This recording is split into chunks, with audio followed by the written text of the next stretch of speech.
मुरली में बाबा ने कहा है कि सभी मनुष्य धुंधकारी रीढ़ मिसल है। हाँ, धुंधकारी रीढ़ मिसल है। हाँ, रीढ़ बकरी मिसल है। और ये इधर भक्ति में भी दिखाते हैं, जब भागवत सुनते हैं तो बांस गड़ाते हैं, उसमें कहते हैं धुंधकारी का स्थान है। हाँ, बांस गाड़ते हैं, हाँ, उसमें नारियल बांधते हैं, बोलते हैं इसमें धुंधकारी की जगह है। नारियल ऊपर बांधते हैं कि नीचे बांधते हैं? हैं? ऊपर से नीचे तक 7 नारियल बांधते हैं। नारियल बांधते हैं। जी हाँ। हाँ जी, इसका मतलब ये हुआ कि पहले धुंधकारी का अर्थ समझें। धुंध किसे कहा जाता है? धुंध माने क्या है? कह रहे आंखों में धुंध पड़ गई। धुंध माने मिट्टी, धूल। ये देह अभिमान की धूल की बात है। ये देह अभिमान की धूल आंखों में जब पड़ जाती है तो देह अभिमान से पहला पहला कौन सा विकार पैदा होता है? काम विकार। फिर है काम, क्रोध, लोभ, मोह, अहंकार। जो भी मनुष्य मात्र हैं सब धुंधकारी हैं। क्या करने वाले हैं? हैं? धुंध माने देह अभिमानी हैं। देह अभिमानी की धूल पैदा करने वाले हैं। तो जो देह अभिमानी की धूल पैदा करने वाले हैं उन सबको लाठी मिली हुई है। कौन सी लाठी है? हैं? 60 तो लगे लाठ।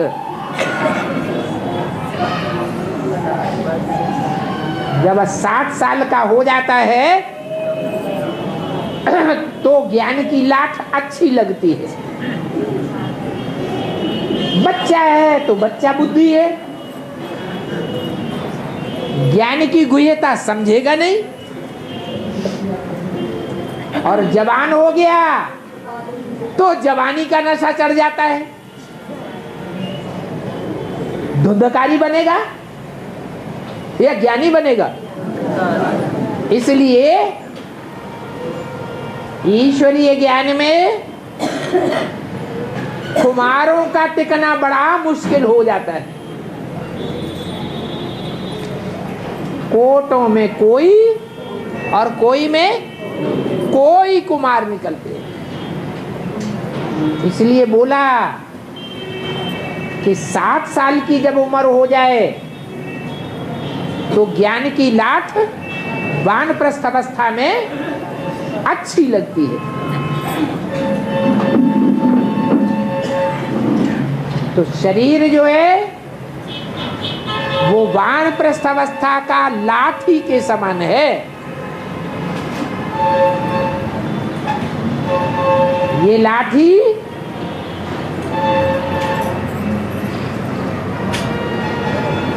जमीन में गाड़ी जाती है।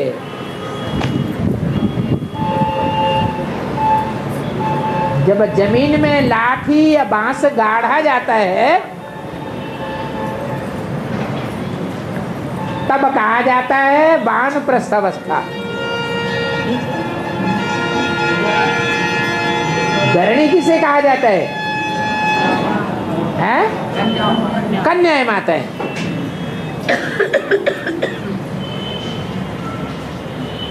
और बांस किसे कहा जाता है? अरे बांस कहो, खूंटा कहो, भारत की कन्याओं माताओं को गौएं कहा जाता है। गौओं की ये मान्यता है, उन्हें एक खूंटे से बांधा जाता है, सारा जीवन उसी खूंटे से बंधी रहती है।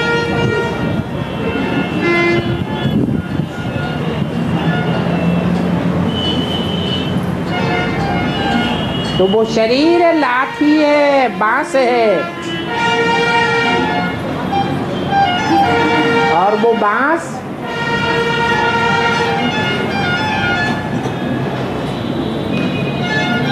जब 60 साल का हो जाए तो वानप्रस्थ अवस्था है।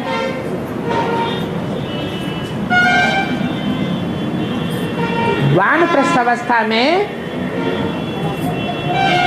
उस बांस में नारियल बांधे गए हैं।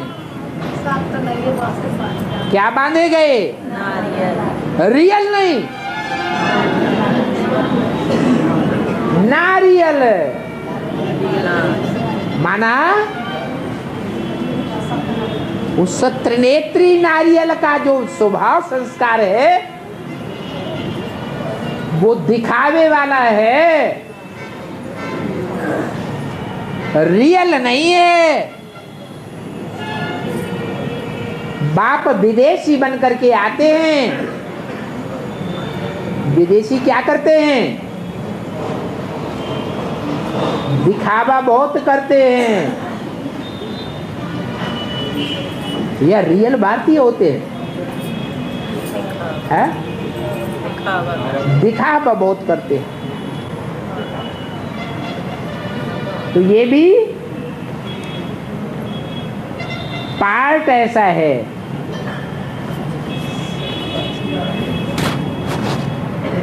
नारियलों का कि भगवान के ऊपर शिव के मंदिर में चले जाओ, देवियों के मंदिर में चले जाओ, क्या तोड़ेंगे? नारियल। नारियल तोड़ेंगे। नारियल टूटता है तो पहले पहले खोपड़ा फूटता है या अंदर की रियल चीज पहले फूटती है? पहले खोपड़ा फूटता है।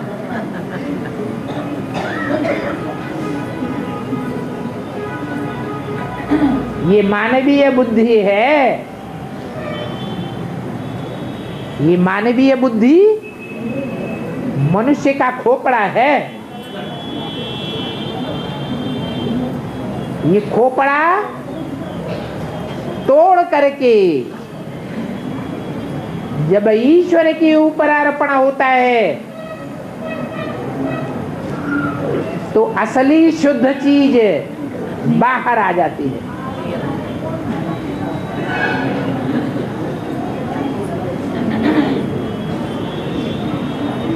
जब बाहर आएगी तो कल्याण होगा। वो महाप्रसाद माना जाता है। प्रसाद माने प्रसन्न करने वाला। सबको प्रसन्नता होती है नारियल का प्रसाद खाके। मुंह में जायका आ जाता है, मुख मीठा हो जाता है। और वो नारियल मिलता कहाँ है? पहाड़ों पे मिलता है या सागर के किनारे मिलता है? सागर माने बेहद का या हद का है? ये बेहद का ज्ञान सागर है। शिव बाबा, शिव बाप जिसके किनारे नारियल होता है और ऊंची स्टेज वाला होता है या नीची स्टेज वाला होता है? ऊंची स्टेज वाला होता है।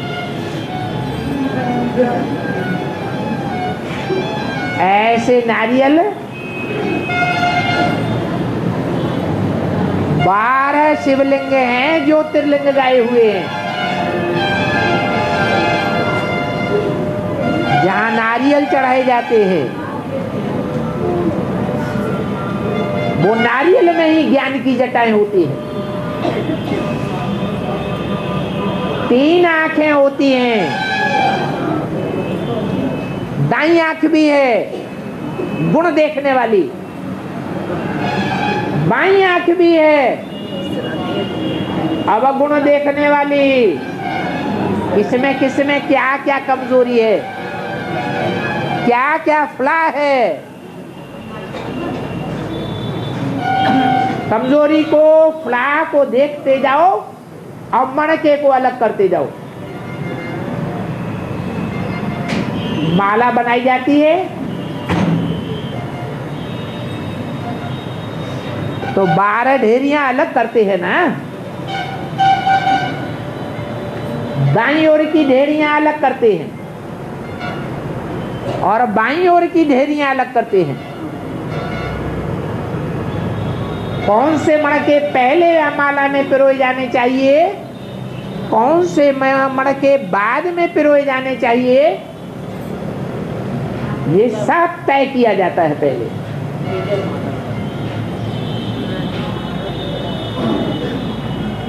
तो फड़ा देखा जाता है, कमजोरी देखी जाती है। कमजोर जो है वो ऊपर स्थान ना पाना चाहिए, जो पावरफुल है वो ही ऊपर होना चाहिए।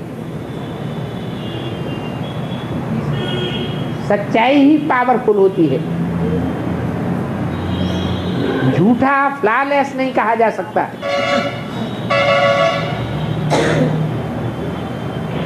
दाईं ओर का मणका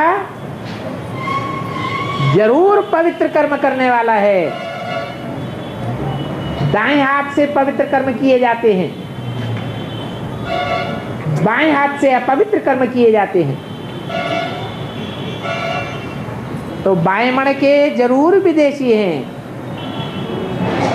और दाईं ओर के मणके जरूर भारतीय धर्म के मणके हैं। उनको अलग अलग करना होता है। तो 108 मणके बनते हैं। 12-12 के ग्रुप के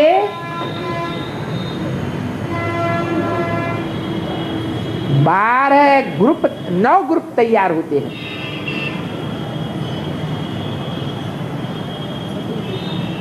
जो फिर 9 आस्तिक धर्मों में, संसार में बिखेरे जाते हैं टाइम टू टाइम और सारे संसार को कंट्रोल करते हैं। खास भारत की बात है।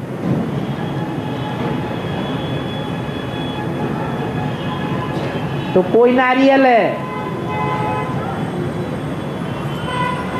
तो बांस में नीचे बांधे जाते हैं, कोई नारियल ऊपर बांधे जाते हैं। ऊपर वालों को ऊंची दृष्टि से देखेंगे, नीचे वालों को नीची दृष्टि से देखेंगे। और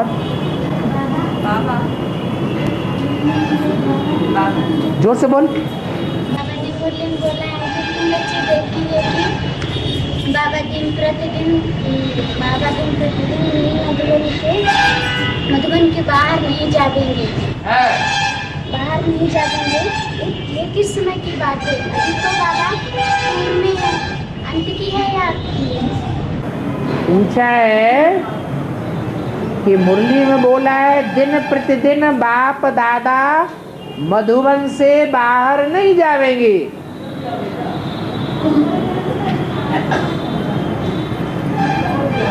तो मधुबन के अंदर ही आकर के बाप दादा मिलते हैं या बाहर भी मिलते हैं मोस्टली? है कहाँ मिलते हैं? अंदर ही मिलते हैं। और दिन प्रतिदिन ही ऐसा देखते जाएंगे कि कहीं भी नहीं मिलेंगे। मिलेंगे तो कहाँ मिलेंगे? मधुबन में मिलेंगे।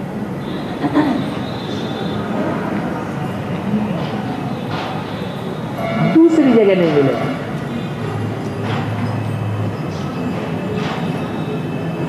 गीता पाठशालाओं में जावेंगे लेकिन मिलेंगे मधुबन में। और आगे चल के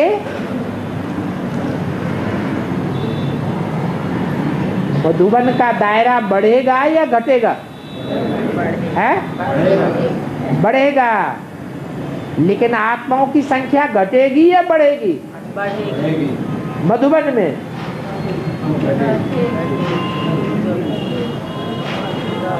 अभी रोज क्लास करने वालों की संख्या बढ़ रही है या घट रही है? घट रही है। तो बाप दादा आएंगे, चुपचाप चले जाएंगे और पता भी नहीं चलेगा। ऐसे थोड़े ही कहा कि मधुबन में बाप दादा संडे संडे ही आवेंगे। या तो जब आवेंगे तो अनाउंसमेंट करके आवेंगे।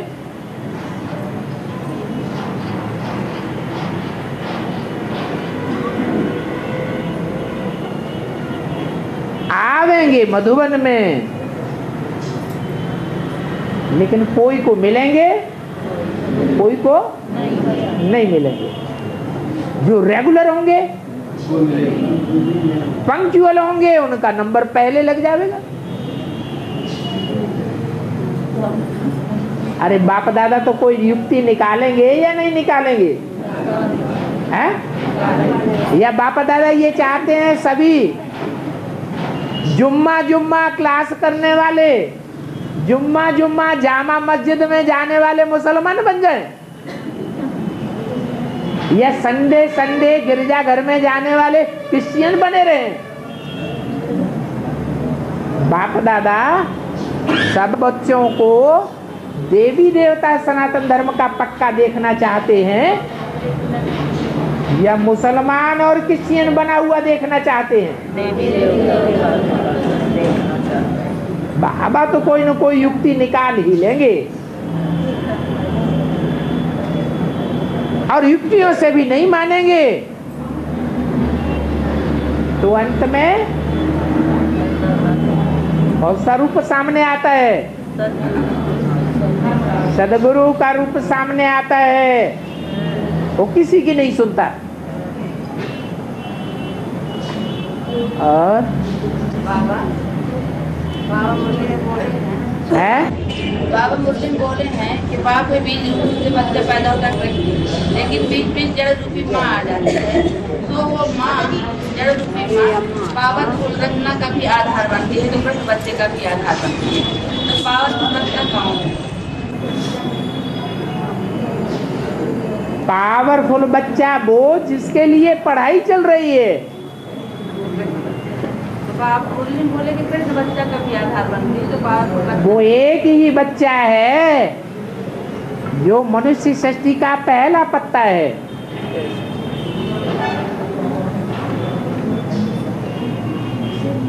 जो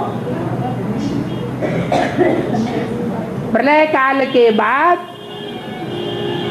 पीपल के पत्ते पर बड़े आनंद से मौज मनाते हुए लेटा दिखाया जाता है गर्भ महल में। कहाँ की बातें हैं? शंकर की बातें। बाबा बोले कि पावरफुल बच्चे रचना का भी आधार बनती है, बच्चे का भी आधार है। बाबा बोले कि पावरफुल रचना का भी आधार बनती है, तो जो लक्ष्मी है वो पहले पत्ते का आधार नहीं है, पावरफुल नहीं है, प्योरिटी की पावर नहीं है। दुनिया के सारे काम प्योरिटी से होते हैं। और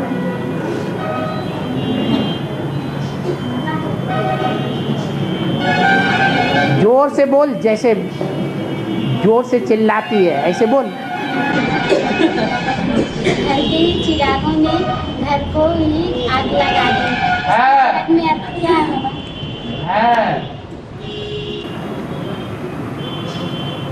घर है ब्राह्मण परिवार। ब्राह्मण परिवार के जो भी भांति हैं वो एक परिवार है, घर है। इस ब्राह्मण परिवार में 9 कुरियों के ब्राह्मण हैं। कितने प्रकार के ब्राह्मण हैं? 9 कुरियों के ब्राह्मण हैं। और जो 9 कुरी के ब्राह्मण हैं वो जन्म जन्मांतर 9 धर्मों से कनेक्टेड होकर के रहते हैं।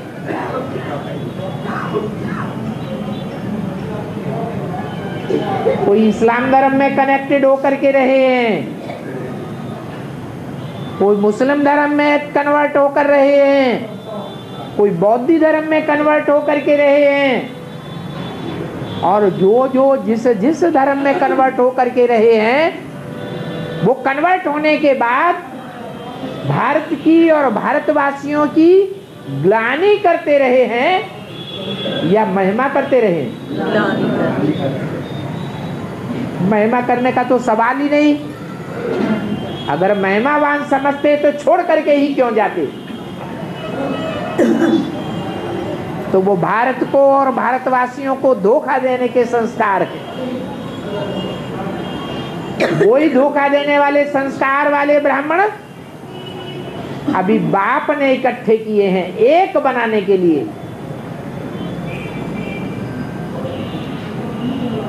तो हथेली पे आम जमाया जाता है क्या? हथेली पर 1 सेकंड में आम तैयार हो जाएगा क्या? नहीं, टाइम लग जाता है सुधरने में। और किस कैटेगरी का मणका है, किस धर्म में उसको पार्ट बजाना है, किस देश विदेश में विशेष में उसको पार्ट बजाना है, ये ब्राह्मणों की दुनिया के सामने प्रत्यक्ष भी होना है।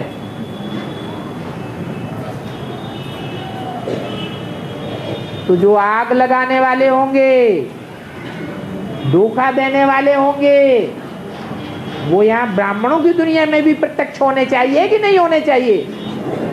है? प्रत्यक्ष हो जाते हैं। इसलिए दुनिया में ये गायन चला है कि घर के चिराग ने ही घर को आग लगा दी। घर के चिराग ही हैं, बाप दादा के घर के बच्चे हैं जो बाप दादा के घर को आग लगाते हैं। उनमें भी खास वो हैं जो बाप के बने बनाए घर को बिगाड़ देते हैं, गिरा देते हैं। और भक्ति मार्ग में यादगार में उनके मंदिर का, उनके पूजा स्थान का नाम पड़ता है गिरजाघर।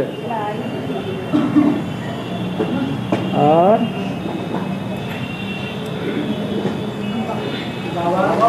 को आत्मा बोलते हैं, मन बुद्धि को आत्मा बोलते हैं। हाँ जी। तो आत्मा किसी दूसरे शरीर में प्रवेश करके फिर वापस अपने शरीर में जा सकती है। धर्मेंद्र शरीर में प्रवेश करने के समय अपने शरीर में वापस आ सकती है जब संपन्न आत्मा बने तब। लेकिन यहाँ अगर कोई मर गया तो बोलते हैं आत्मा निकल गई, फिर वो वापस तो हरकत में आता नहीं। ये संपन्न बन गई है आत्मा। यहाँ इस दुनिया में जो मरते हैं, शरीर छोड़ते हैं, वो संपन्न बन गए। तो फिर यहाँ तो संपन्न हुई आत्मा की बात है। जिनके ऊपर पाप कर्मों का बोझा है उनकी बात नहीं है। और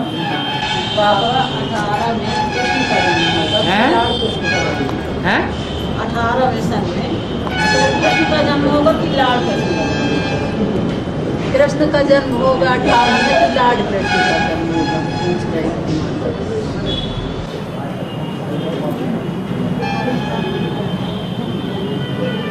कृष्ण कहो, लार्ड कहो, ये लैंड लॉर्ड कहा जाता है।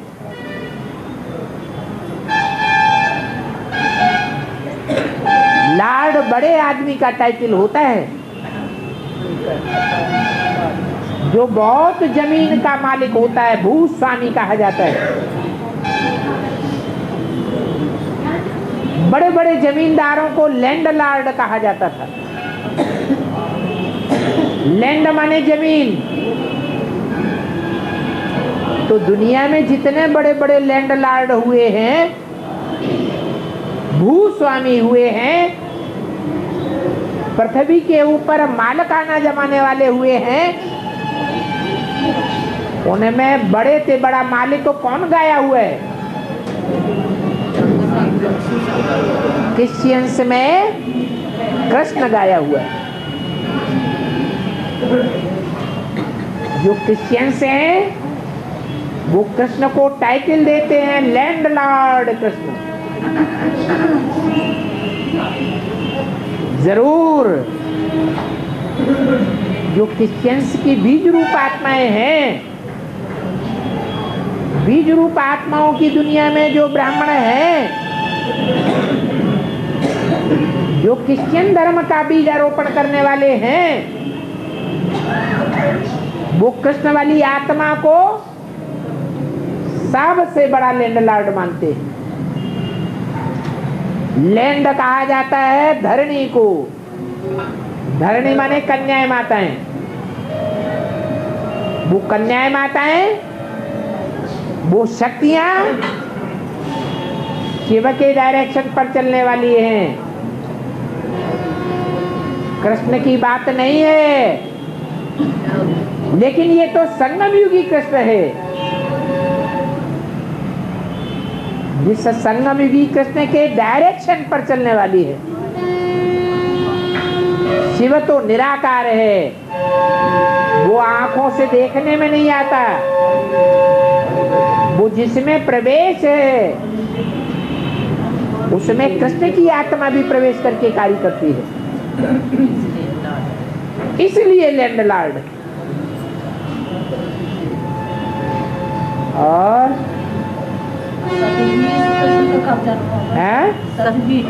सतयुगी कृष्ण का कब जन्म होगा? शास्त्रों में और दुनिया में जिस कृष्ण की जानकारी है वो संगम युग का कृष्ण है या सतयुग का कृष्ण है?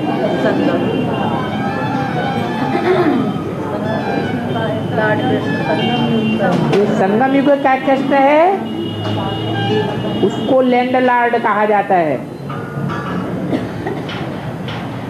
सतयुग में जो कृष्ण पैदा होगा उसका शास्त्र में कोई गाइड नहीं है। ये तो बाबा ने बताया है कि कृष्ण की आत्मा सतयुग में जाकर बच्चे के रूप में कृष्ण का जन्म लेगी। वो कृष्ण तो देह अभिमानी है जो सतयुग में जन्म लेगा, क्योंकि कलाएं नीचे गिरती जावेंगी या कलाएं चढ़ती जावेंगी। गिरती कला का कृष्ण है। तो गिरती कला वाले को याद करना है या चढ़ती कला वाले को याद करना है? चढ़ती कला वाले को याद करना। माताएं कौन से कृष्ण के लिए इंतजार कर रही हैं?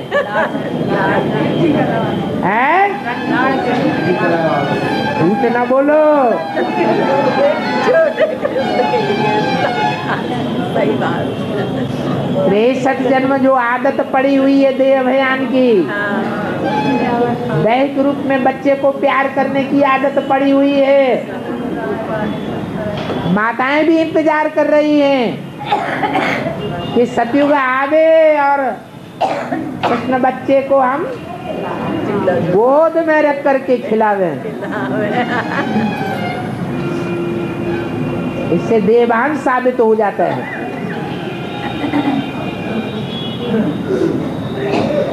ये भी भक्ति मार्ग के संस्कार हैं।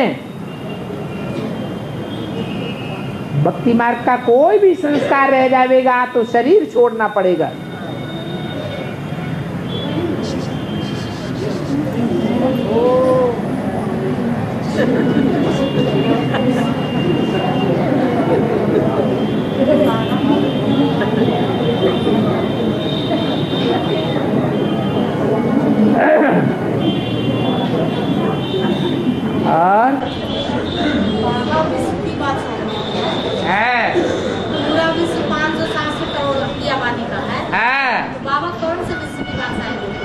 500-700 करोड़ मनुष्य आत्माएं उस विश्व के बादशाह को मानेंगी, झुकेंगी, अपना बाप स्वीकार करेंगी, विश्व पिता स्वीकार करेंगी। कितने समय? कितना समय? 500-700 करोड़ मनुष्य आत्माओं को कल्याणकारी संगम युग में कल्याण होने का टाइम ज्यादा से ज्यादा कितना बताया? अरे संगम युग की आयु कितनी बताई? 100 साल। 100 साल पूरे होते होते विश्व की एक एक आत्मा उस विश्व पिता को झुक जाएगी। वो तो जानकारी लास्ट में मिलेगी ना। लास्ट में हो जाओ ना आप। है? हम तो जान गए। जान कहाँ गए? घड़ी घड़ी जान गए, घड़ी घड़ी अज्ञान। लेकिन सभी आत्माओं की बात है कि वो तो लास्ट में जानती है। क्या हुआ?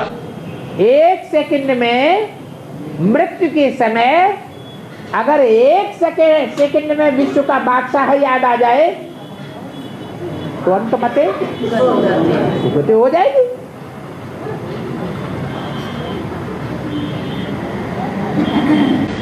जब आते हैं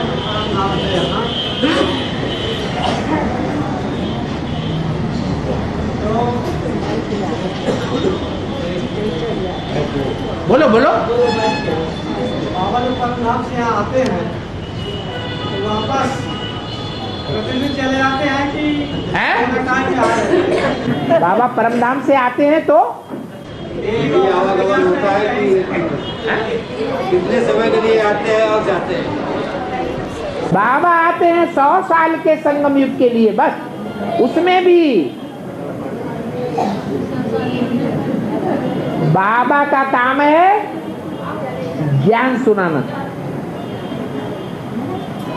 ज्ञान सुनते सुनते जो 8 आत्माएं नई दुनिया की पहली इकाई का परिवार तैयार करती है,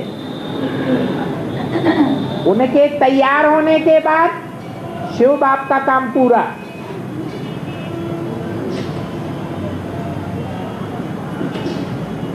बाप समान कोई बच्चा तैयार हो जाता है,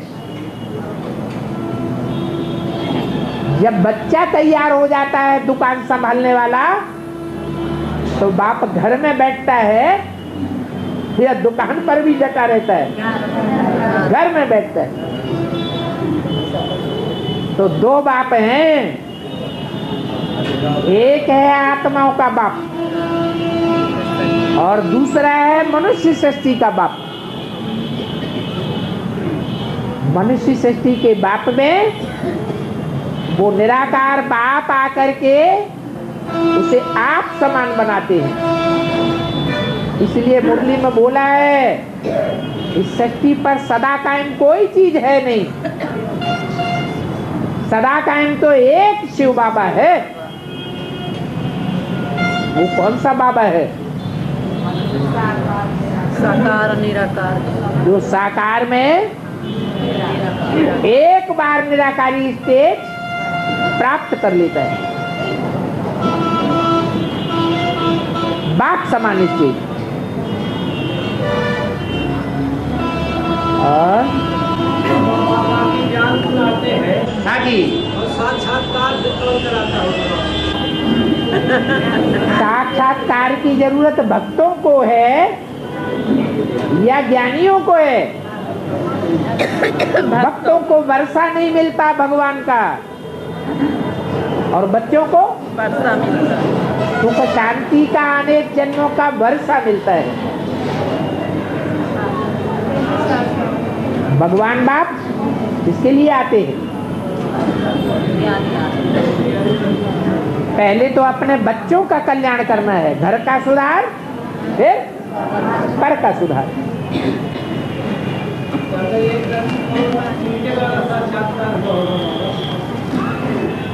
दादा लिख रहा तो किसके द्वारा साक्षात्कार हुआ हैदराबाद में?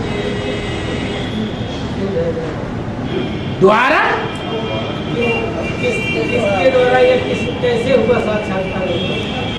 अरे तुलसीदास को, रैदास को, मीरा को किसके द्वारा साक्षात्कार हुआ?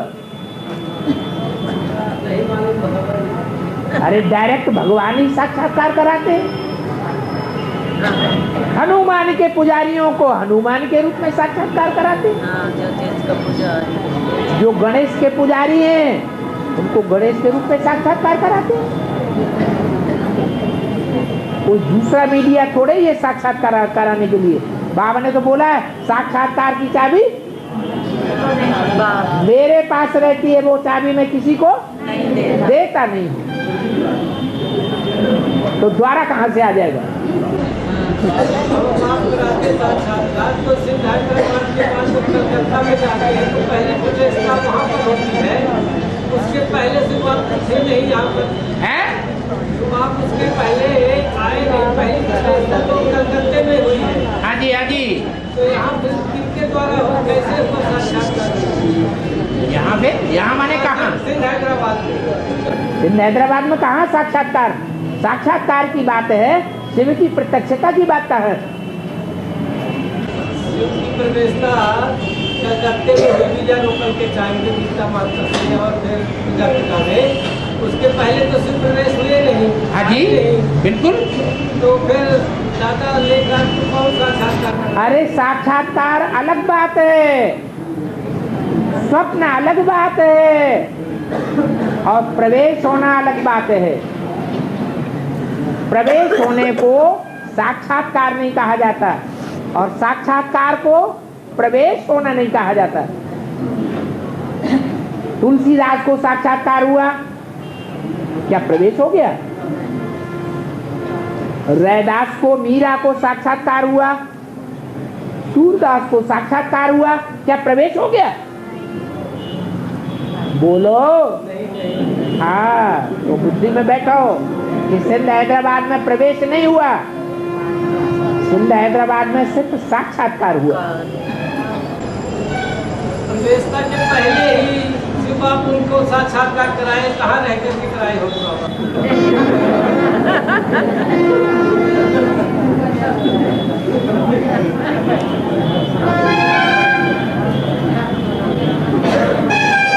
और बाबा वो प्रश्न पूछते पूछते कान खुजला के अपनी गलती स्वीकार कर लेता है।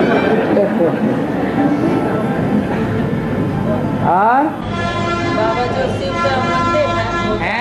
शिव के मंदिर में जाओ हाँ। तो वो लिंग रखा रहता है और जलहरी का मुख यहाँ उत्तर दिशा में रहता है। इसका बेहद का जलाधरी का मुख उत्तर में रहता है। उत्तर में रहता है।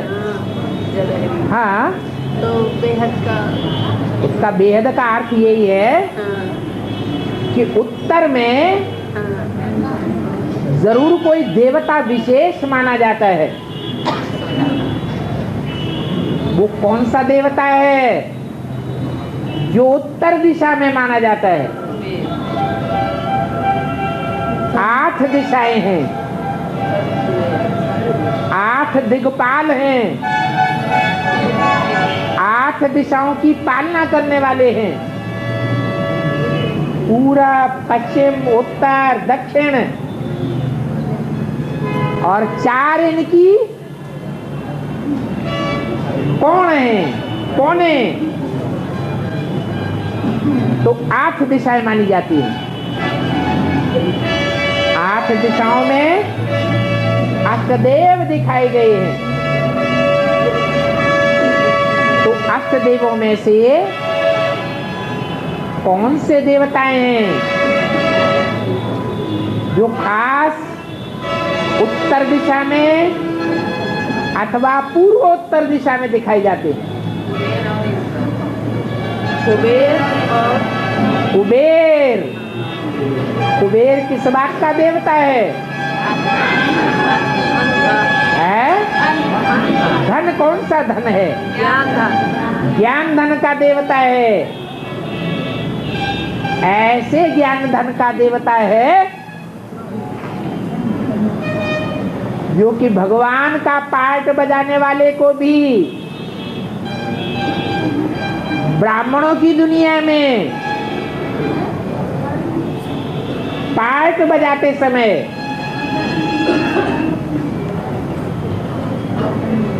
भर भर के तिरुपति में जो भी चढ़ावा चढ़ता है वो कुबेर को दान में नहीं देता, काय में देता है? कर्ज में देता है। किस बात का कर्ज है? प्योरिटी का कर्ज है। वो उत्तर दिशा का देवता कुबेर, जिसे काशी नगरी के नाम से विख्यात किया जाता है, वो रुद्रमाला में भगवान के बाद सबसे जास्ती पवित्र स्टेज में रहता है।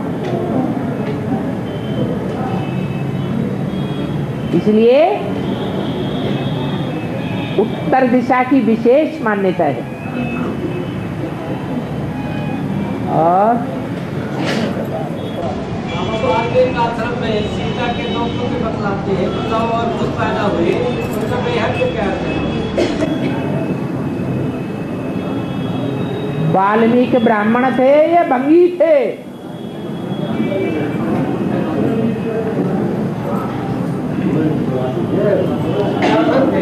हैं?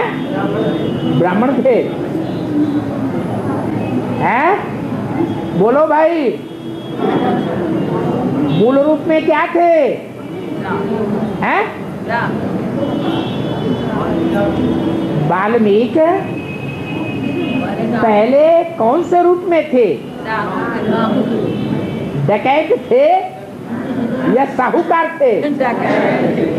डकैत थे। चोरी चकारी करना, डकैती करना, इस धंधे में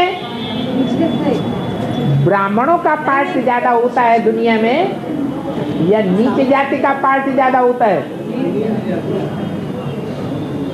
तो शास्त्रों में लिखा हुआ है कि वाल्मीकि डकैत थे और जाति से भंगी थे। इसलिए आज भी जो मेहतर जाति के लोग होते हैं वो अपना क्या टाइटल रखवाते हैं? वाल्मीकि।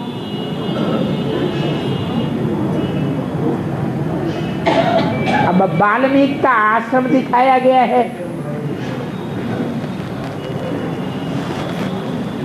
शास्त्रों में,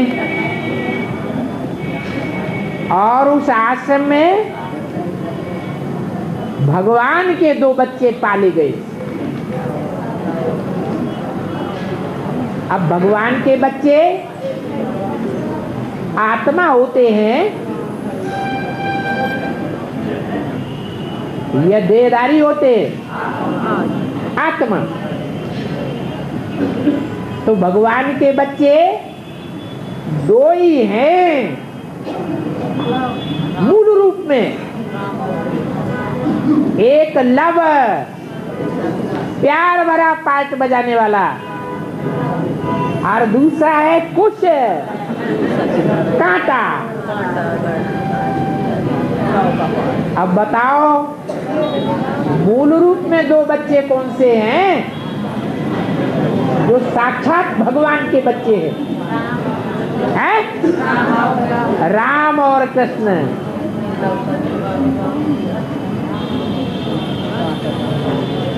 तुम सब सीताएं हो। सीताओं में कोई अव्वल नंबर की सीता है।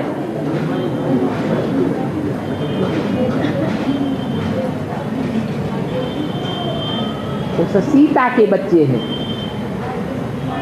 राम तो भगवान के रूप में रामायण में गाया हुआ है। गलती से देहधारी राम को मान लिया है। ये तो हुई मूल रूप की स्टेज। ये मुरली में बोला है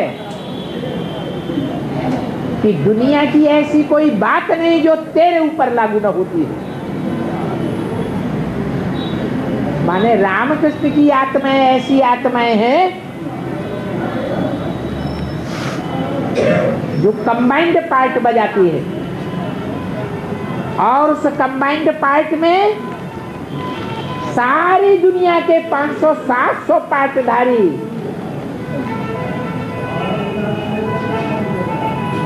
पार्ट के रूप में लुधे हुए हैं। जैसे बीज में 500-700 करोड़ पत्ते समाये हुए हैं, तो मूल रूप में तो वो गणेश हनुमान भी है,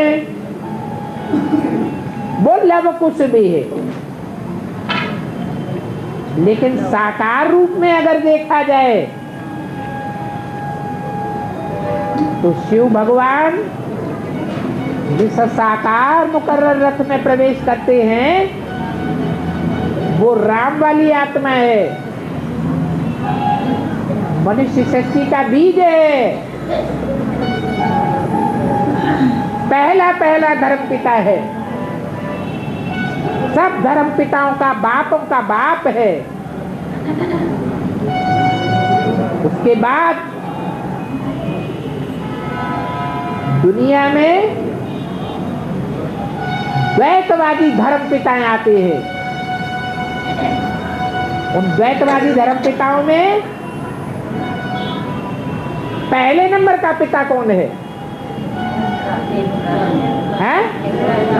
अब्राहिम। वो इब्राहिम लव का पार्ट बजाता है। ये देहधारियों के लव का पार्ट है, या आत्मिक रूप में पार्ट है। देहधारियों के रूप में कोई प्यार का पार्ट बजाने वाला मुख्य है तो वो इब्राहिम की बीज रूप आत्मा है, वही लव है। और संसार का विनाश करने वाला कौन सा धर्म है?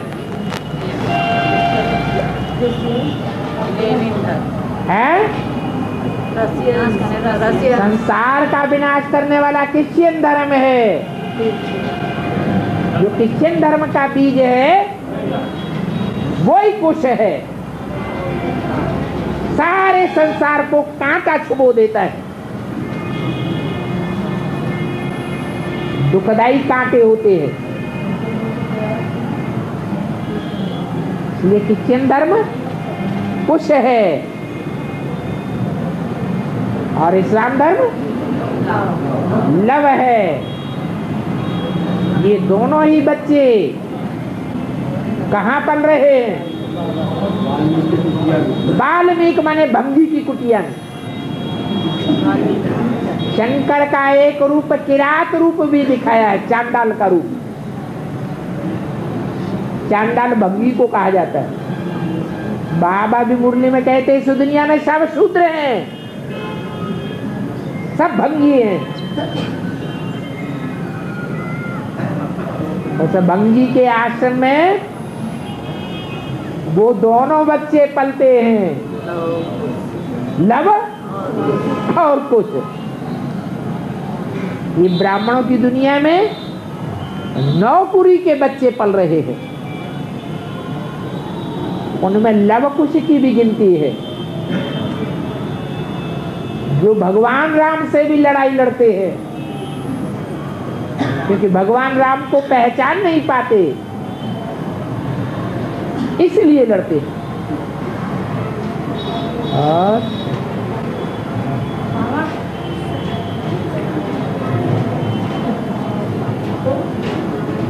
माताओं को आकर वेला हो रही है घर जाने की, इसलिए ओम शांति।